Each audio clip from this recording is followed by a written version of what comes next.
Hello दोस्तों, मैं सीमानी मुकु। वैसे तो मैं किस्से, कहानियाँ और उपन्यास लिखती हूँ। बस अपने इसी कलेक्शन से आप सभी के लिए अपना पहला उपन्यास लेकर आई हूँ, देवदासी। आइए बढ़ते हैं देवदासी के अगले चैप्टर की तरफ। देवदासी चैप्टर 21। कार्तिकेय अपने पिता को अनंतनाग के खिलाफ बड़े ही भारी मन से पुलिस में एफआईआर दर्ज करवा देता है। हाईकोर्ट की जज सुजाता मुदगल की वजह से मूर्ति के घर शाम तक पुलिस प्रोटेक्शन मिल जाती है। मूर्ति के घर के बाहर दो बंदूकधारी सिपाही गश्त लगा रहे होते हैं। बहुत दिनों के बाद चारों को आज सुकून का एहसास हो रहा था। चारों ने रात का खाना साथ मिलकर खाया। आज रात उन्हें चैन की नींद आने वाली थी। खाना निपटाकर रात को सभी चैन की नींद सो गए। अगले दिन सुबह सुनहरी धूप खिली थी आज। सभी ने तैयार होकर नाश्ता किया। लक्ष्मी ने पहले ही गर्मा गर्म नाश्ता तैयार करके रखा था। नाश्ता करने के बाद मूर्ति आज बड़ा रिलैक्स था। अपने लैपटॉप पर बैठकर केस को मजबूत बनाने के लिए दलीलों की तैयारी कर रहा था। कार्तिकेय भी हॉल में ही बैठा हुआ था। तभी कार्तिकेय पर पुलिस स्टेशन से फ़ोन आता है। हेलो मिस्टर कार्तिकेय, एक भारी भरकम आवाज़ आती है। जी, बोल रहा हूँ। आप कौन? मैं पुलिस स्टेशन से इंस्पेक्टर राघवन बोल रहा हूँ। कल आपने अपने पिता के खिलाफ एफआईआर दर्ज करवाई थी। उसका वारंट हमने इशू कर दिया है, तो आज हम यहाँ से दो ऑफिसरों के साथ आपके गांव निकल रहे हैं, आगे की तहकीकात के लिए और शायद गिरफ्तारी भी हो। ये सुनते ही कार्तिकेय का दिल बैठ गया। जैसे तैसे उसके मुंह से शब्द निकले। जी, इंस्पेक्टर राघवन, आगे आपको इस केस में मेरी कोई भी ज़रूरत हो तो मुझे कह सकते हैं। बस यही कहने के लिए मैंने आपको फ़ोन किया था कि शायद हमें आपकी कोई ज़रूरत हो, तो प्लीज़ अपना फ़ोन उठाइएगा। जी, जी इंस्पेक्टर राघवन, ज़रूर, कार्तिकेय बोला। घर के सारे लोगों ने कार्तिकेय की इंस्पेक्टर से हुई बात सुन ली थी। मूर्ति भी कार्तिकेय के चेहरे की तरफ देख उसके मनोभावों को समझने की कोशिश कर रहा था। पर राधा अम्मा तो पहले ही समझ चुकी थी कार्तिकेय की मनोदशा को, उसके फ़ोन पर बात करने के अंदाज से, और समझती भी क्यों ना, एक माँ का दिल जो था। कार्तिकेय की माँ तो बहुत दिनों पहले ही चल बसी थी। उस कमी को राधा अम्मा ने ही भरा था। राधा अम्मा कार्तिकेय के पास हॉल में जाती हैं। कार्तिकेय सोफा पर बैठ जाता है। बेटा कार्तिकेय, उसके सर पर उसके बालों में बड़े प्यार से हाथ फेरती हैं। कार्तिकेय डबडबाई आंखों से राधा अम्मा की तरफ देखता है। मदद मांग रहा था वो, अपने मन के उलझे तानों बानों से निजात पाना चाह रहा था। राधा अम्मा के बस सर पर हाथ फेरने की देरी थी और कार्तिकेय बैठे बैठे राधा अम्मा के पेट से लिपटकर, सब्र के सारे बंध तोड़कर, छोटे बच्चे की भांति सिसक सिसक कर रोने लग गया। राधा अम्मा कभी सर पर हाथ फेरती तो कभी उसकी पीठ पर हाथ फेरती। राधा अम्मा ने आज उसके सारे गम को, जो पत्थर बने बैठे थे, पिघल जाने दिया, बह जाने दिया आंसुओं में। कुछ न कहा कार्तिकेय से, बस उसकी पीठ पर हाथ फेरती तो कभी सर पर, बेतहाशा रो लेने दिया, मन हल्का कर लेने दिया आज उसे। कार्तिकेय अब भी राधा अम्मा के पेट से लिपटा हुआ था। कार्तिकेय के ऐसे रूप को मूर्ति ने आज पहली बार देखा था। उसे लगा नहीं था कि कार्तिकेय इतना टूट जाएगा, क्योंकि मूर्ति ने कार्तिकेय को हमेशा ही चट्टान की तरह खड़ा पाया था। जब उसकी अम्मा गई थी उसे छोड़कर तब भी, और जब उसे अपने पिता के कुकर्मों के बारे में पता चला था तब भी। कार्तिकेय के साथ साथ लक्ष्मी की आंखें भी भर आई थी। कहीं ना कहीं उसके अंतर मन को ये बात खाए जा रही थी कि इन सब की वजह वो खुद थी। आज हॉल में आवाज़ें नहीं, भावना और दुखों का ज्वार बह रहा था। सभी निशब्द थे। सन्नाटा सा पसरा हुआ था हॉल में।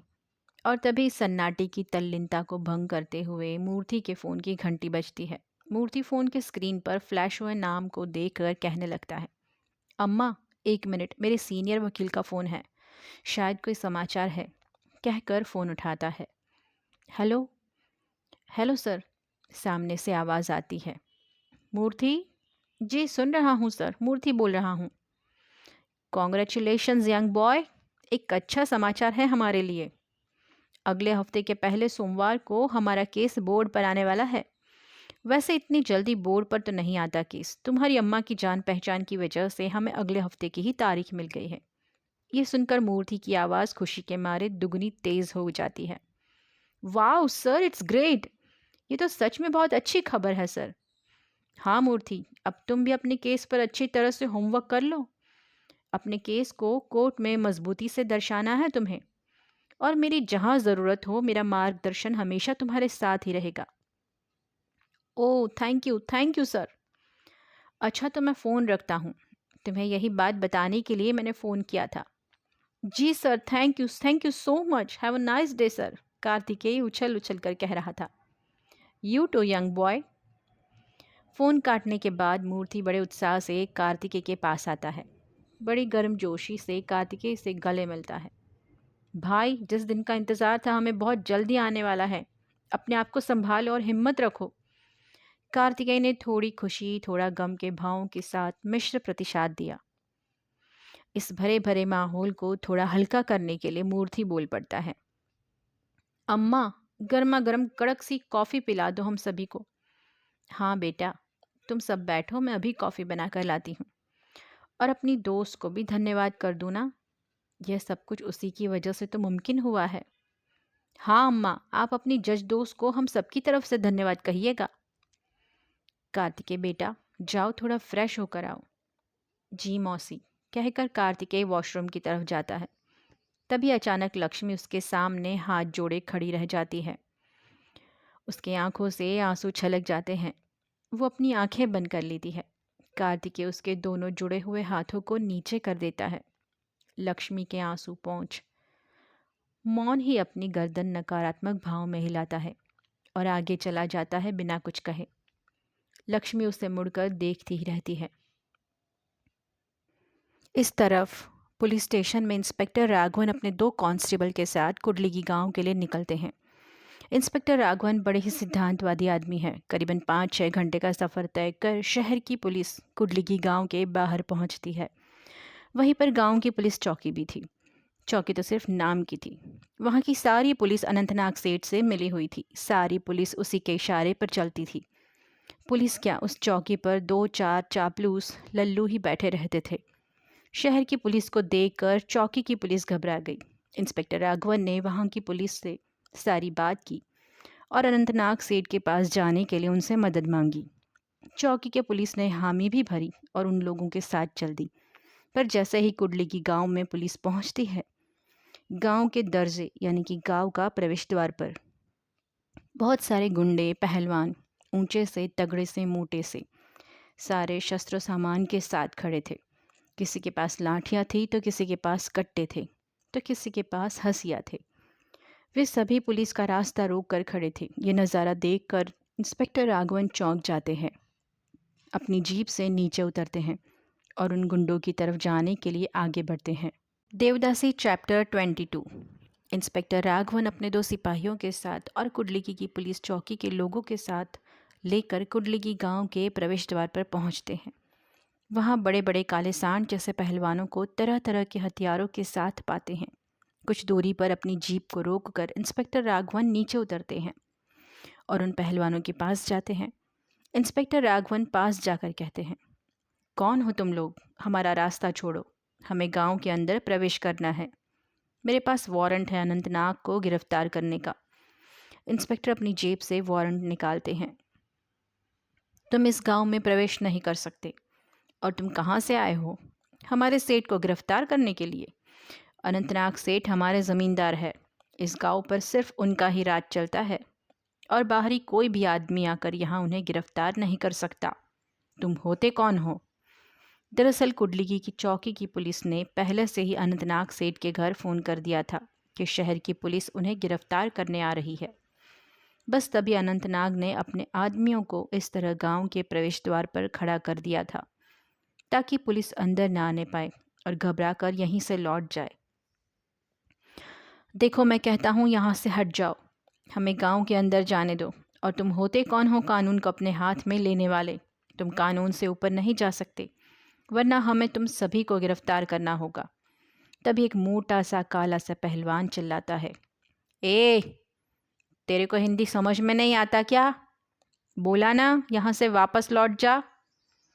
गांव के अंदर तो तुझे जाने नहीं देंगे हम। चल निकल। और फिर भी नहीं माना तो तेरे पैर तोड़ के तेरे हाथ में दे देंगे। और सभी भद्दे पहलवान पीले पीले दांत बताकर हंसने लग जाते हैं जोर जोरों से। इंस्पेक्टर राघवन से यह बदतमीजी सहन नहीं होती और वो अपने पॉकेट से साइड में रखी हुई पिस्टल निकालते हैं। जैसे ही वो हाथ डालकर पिस्टल पहलवानों के सामने रखते हैं, वैसे ही सफ़ेद लुंगी को आधी ऊपरी तरफ फोल्ड किए हुए खड़े काले मोटे पहलवान अपने अपने हाथ में लिए हुए हथियारों को लेकर इंस्पेक्टर राघवन के सामने उठाते हुए चिल्लाकर आगे बढ़ते हैं। ए, तेरी इतनी हिम्मत हम पर पिस्तौल तान ली? इतने सारे पहलवान को अपने सामने आता देख इंस्पेक्टर राघवन घबरा कर अपने कदम पीछे की ओर ले जाते हैं, अपने हाथ में रखी गई पिस्तौल को उन्हीं के सामने ताने हुए। तभी तुरंत घबराए हुए हवलदार अपनी जीप शुरू कर देते हैं। सर, अंदर आ जाइए सर, प्लीज़ सर। इतने सारे पहलवानों का मुकाबला हम अकेले नहीं कर पाएंगे, इसी में समझदारी है सर। प्लीज़ सर, अंदर आ जाइए। हवलदार धीरे धीरे अपनी जीप को रिवर्स चला रहे थे, साथ ही इंस्पेक्टर राघवन भी उल्टे पांव चल रहे थे, अपने हाथ में रखे पिस्तौल को पहलवानों के सामने थामे हुए। और वे पहलवान इंस्पेक्टर की तरफ बढ़ रहे थे। उनमें से एक पहलवान कहता जा रहा था, लगता है तुझे अपनी जान प्यारी नहीं है, बहुत शौक है तुझे मरने का। चल तुझे जल्दी ऊपर पहुंचाता हूँ। कहते हुए आगे ही बढ़े जा रहे थे। इस तरफ हवलदार कब से इंस्पेक्टर राघवन को जीप में बैठने के लिए कह रहा था और आखिर उल्टे पांव चलते चलते इंस्पेक्टर राघवन अपने एक हाथ से जीप का हैंडल पकड़ते हैं और ऊपर चलती गाड़ी में झट से बैठ जाते हैं और अपना कंधा और दूसरे हाथ से बाहर की तरफ पिस्तौल ताने रहते हैं। कुछ दूर तक रिवर्स जीप चलाने के बाद आगे की मोड़ पर ड्राइवर जीप को मोड़कर सीधी कर निकल जाते हैं और यहाँ वो पहलवान आधे रास्ते तक दौड़ने के बाद वहाँ से वापस अपने गांव चले जाते हैं। जीप सीधे जाकर कुडलिगी के पुलिस चौकी पर ही रुकती है। सभी जीप से उतरकर चौकी के अंदर पानी पीने बैठते हैं। तभी तक उस चौकी का एक हवलदार कॉफ़ी लेकर आता है और साथ में कुछ नाश्ता भी। इंस्पेक्टर राघवन कॉफ़ी पीते पीते कहते हैं, आखिर उन लोगों को पता कैसे चला कि हम अनंतनाग को गिरफ्तार करने जा रहे हैं? कॉफ़ी का एक घूंट पीते और अपनी तिरछी नज़र से उस चौकी की पुलिस को देखते, वो सभी पुलिस वाले अपनी नज़रें चुरा रहे थे। इंस्पेक्टर राघवन को यह समझने में देर नहीं लगी, यहाँ की सारी पुलिस भी अनंतनाग के साथ मिली हुई है। अब कोई उम्मीद नहीं थी उस गांव की पुलिस से। उन्हें अब समझ नहीं आ रहा था कि आगे क्या किया जाए। इंस्पेक्टर राघवन सोच रहे थे, अब वापस शहर जाकर ही कोई दूसरा प्लान बनाना पड़ेगा। डीआईजी से मिलकर मीटिंग करनी होगी।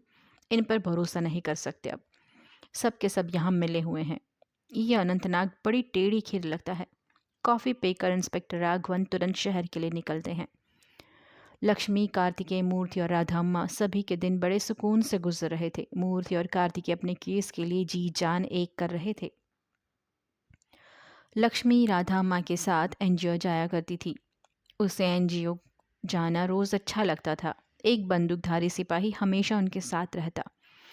इन दिनों कोई शंकास्पद गतिविधि भी नहीं हुई थी। लक्ष्मी एनजीओ जाकर बहुत से नए नए काम सीखने लगी थी। थोड़ा बहुत पढ़ना लिखना भी सीखने लगी थी। उसका मन रमने लगा था अब यहाँ पर। कभी कभी उसे अपने अप्पा, अम्मा, छोटे भाई की, अपनी नीलवेणी अक्का की याद ज़रूर आ जाती थी। आंखें भर आती उसकी सभी को याद कर। इसी तरह एक हफ्ता गुजर जाता है।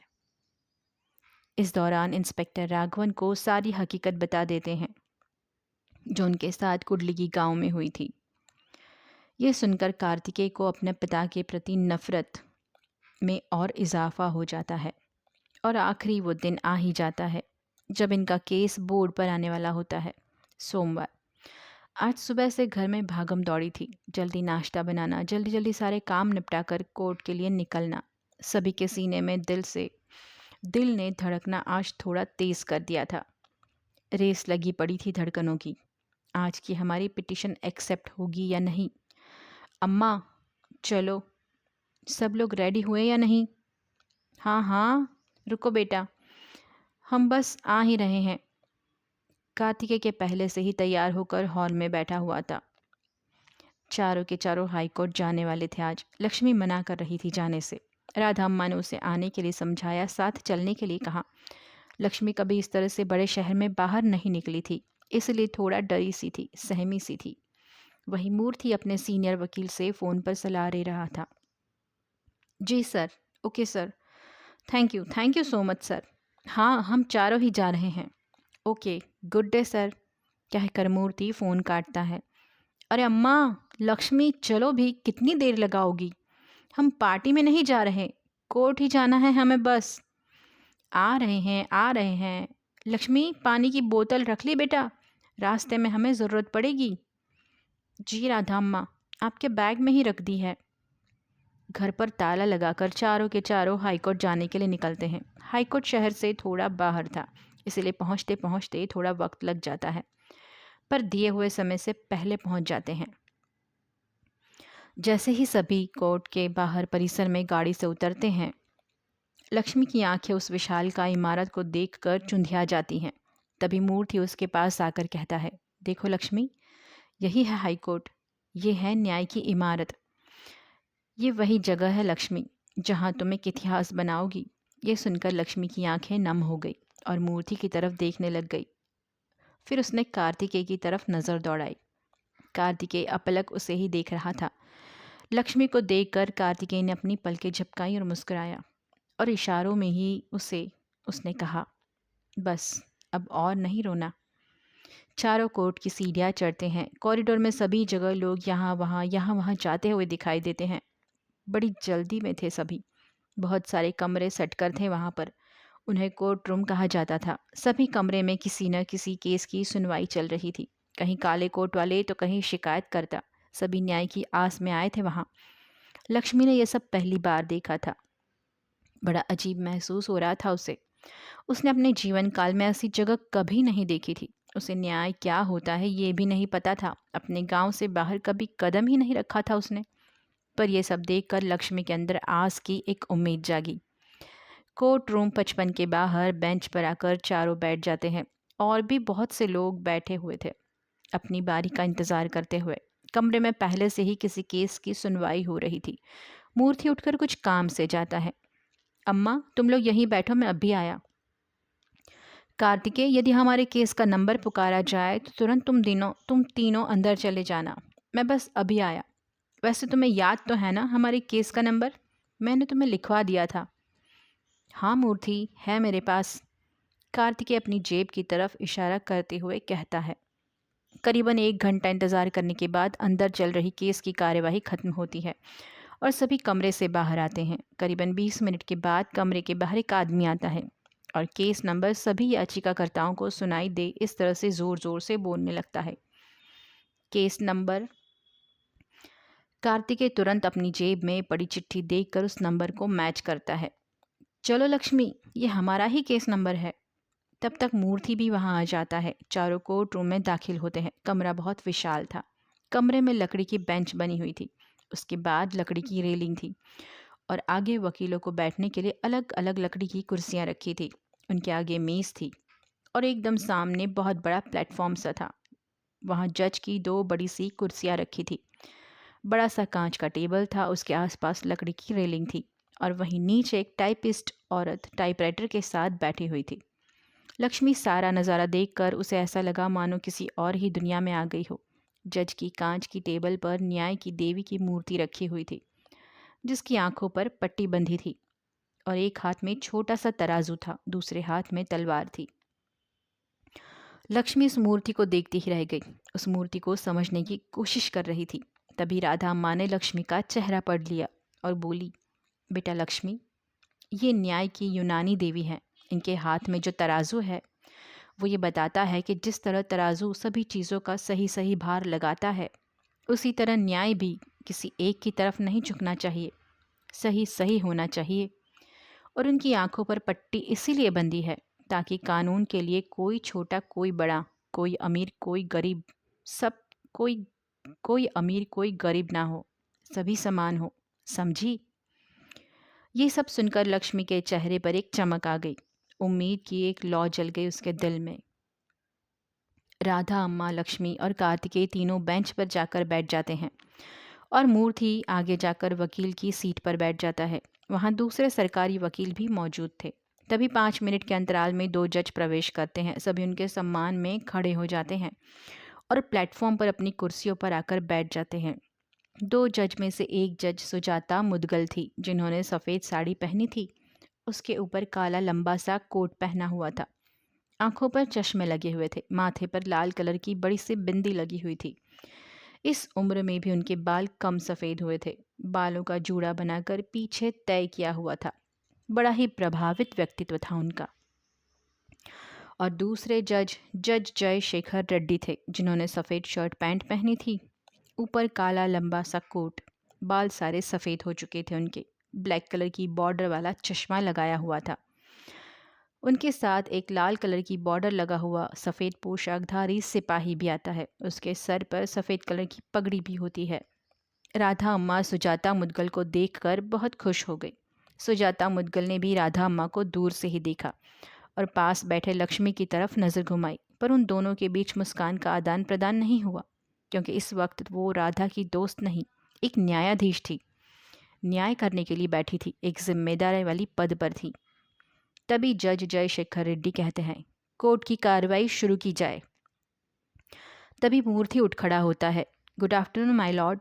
हमने कोर्ट में एक PIL डाली थी, जो समाज में फैली हुई देवदासी नाम की कुप्रथा को रोकने के लिए है। अपने हाथों में थामे पेपर के बंच को जज की टेबल पर जाकर रखता है। 2 कॉपीज होती हैं। तब जज सुजाता मुदगल कहती हैं, इस PIL का पिटिशनर कौन है? मूर्ति कहता है, my Lord, mister Kartikeya petitioner है। तब दूसरे जज जज जय शेखर रेड्डी कहते हैं, उन्हें सामने बुलाइए। कार्तिकेय बेंच पर से उठकर रेलिंग से आगे आकर खड़ा हो जाता है और हाथ जोड़कर नमस्कार माय लॉर्ड कहता है। दोनों जज इशारे से उसका अभिवादन स्वीकार करते हैं। तभी सुजाता मुदगल कहती हैं, आपने ये पिटिशन क्यों डाली है मिस्टर कार्तिकेय? कार्तिकेय अपने गांव में चल रहे देवदासी प्रथा के बारे में बताता है और उस प्रथा की आड़ में लड़कियों के साथ होने वाले अत्याचार और शोषण के बारे में भी सब कुछ बताया। उन्हीं में से पीड़ित लक्ष्मी के बारे में भी बताया, जिसे वह बचाकर शहर ले आया था, लक्ष्मी की तरफ हाथ करते हुए। और इन सब में बहुत बड़े बड़े ज़मींदार और ख़ुद उसके पिता भी शामिल है, ये भी कोर्ट को बताया। ये सारी बातें सुनने के बाद दोनों जज आपस में कुछ चर्चा करने लग गए। कभी हाथ में रखे कागज़ों की तरफ देखते तो कभी चर्चा करते। 2-3 मिनट के बाद जज जय शेखर रेड्डी कहते हैं, कोर्ट ये पिटिशन एक्सेप्ट करती है और अगली तारीख 3 दिन के बाद होगी। मूर्ति बड़ा ही खुश हो जाता है और थोड़ा आगे जाकर जज के सामने झुककर कहता है, thank you so much my Lord. फैसला सुनाने के बाद दोनों जज उठकर चले जाते हैं। आखिर केस का फैसला आगे क्या आने वाला है, जानने के लिए बने रहे मेरे उपन्यास देवदासी के साथ। Thank you.